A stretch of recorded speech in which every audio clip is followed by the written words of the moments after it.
My name is Eleanor Grace, but everyone used to call me Ellie, the quiet dreamer who spent her childhood sketching wedding dresses on the backs of grocery receipts. I was the middle child, the one my family forgot existed unless they needed someone to blame. My father, a stern military man, valued discipline over affection. My mother, a socialite trapped in a small town, valued appearances over truth. My older brother, James, followed in Dad's footsteps. My younger sister, Sophia, followed in Mom's. And I followed my heart, which led me straight into the arms of a man they swore was beneath us. Alexander Knight was a mechanic with oil-stained hands and a smile that could melt glaciers. He fixed helicopters for a living, the kind rich people flew for fun. I met him when my car broke down on a rainy highway. He didn't care that my last name opened doors or that my family owned half the vineyards in Napa Valley. He saw me. For the first time, someone saw me. We fell in love fast and hard. When he proposed on a cliff at sunset with a ring he'd saved 2 years to buy, I said yes without hesitation. The wedding was set for June 14th at the old vineyard estate, the one my great-grandfather built. 500 invitations went out. White roses, string quartet, champagne fountains. My mother planned it like a military operation. This will repair our image after your unconventional engagement, she said, lips tight. The morning of the wedding, I stood in front of the mirror in a gown made of French lace and dreams. My maid of honor, Tara, the only friend who never judged me, zipped me up with trembling hands. They'll come, she whispered.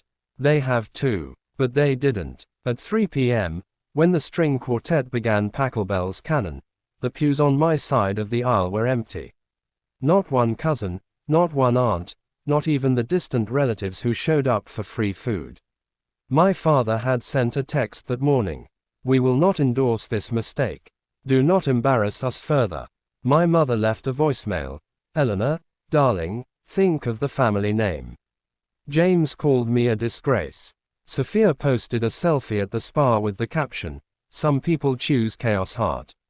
I stood at the altar clutching Alexander's hand so tightly my knuckles went white. The guests on his side, his loud, warm, working-class family, looked at me with pity. I wanted to disappear. Then the sky cracked open with sound. At first, we thought it was thunder. A low, rhythmic thump that grew louder, closer, shaking the chandeliers in the old barn.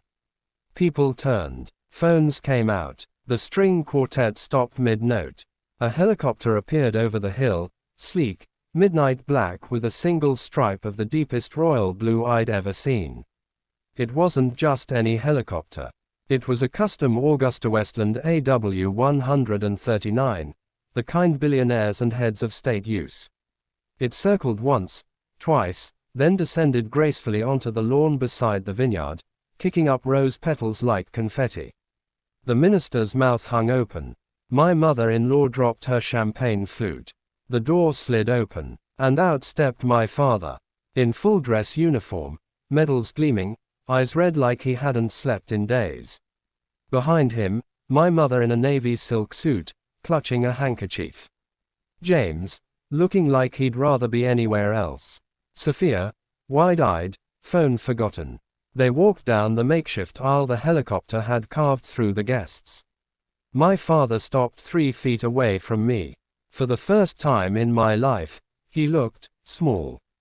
Eleanor, he said, voice cracking like ice on a winter lake. I was wrong. The entire garden went still. Even the birds stopped singing. I spent 40 years believing love was a liability, he continued. That strength meant never bending, never apologizing. I almost lost my daughter because of it.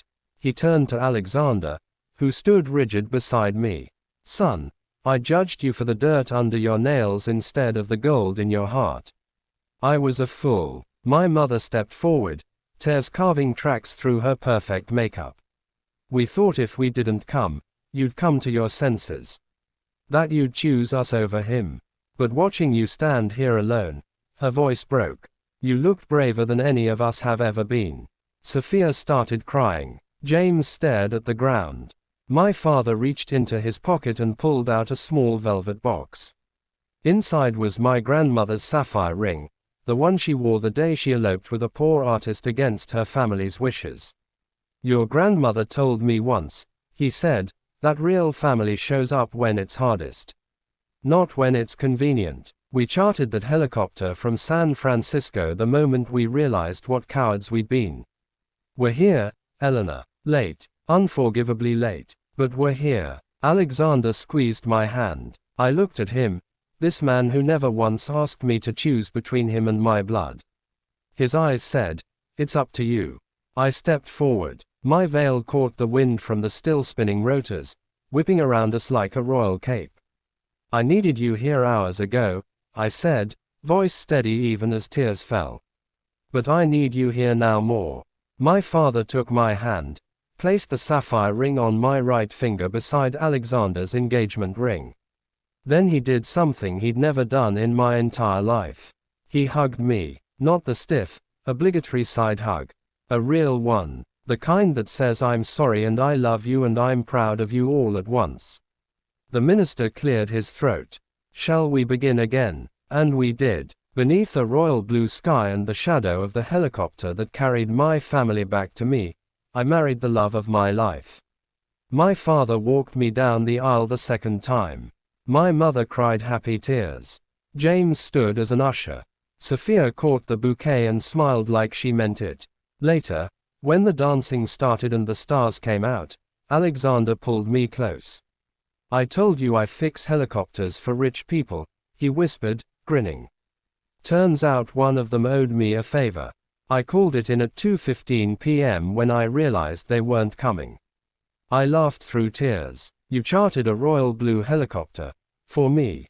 "No, love," he said, kissing my forehead. "I chartered it for us. So your family would have no excuse left. And so the whole world would know, Eleanor Grace Knight, that you are worth crossing oceans and skies for." And as the helicopter lifted off into the night, its blue stripe flashing like a promise against the dark, I finally understood what family really means. It's not the people who share your blood.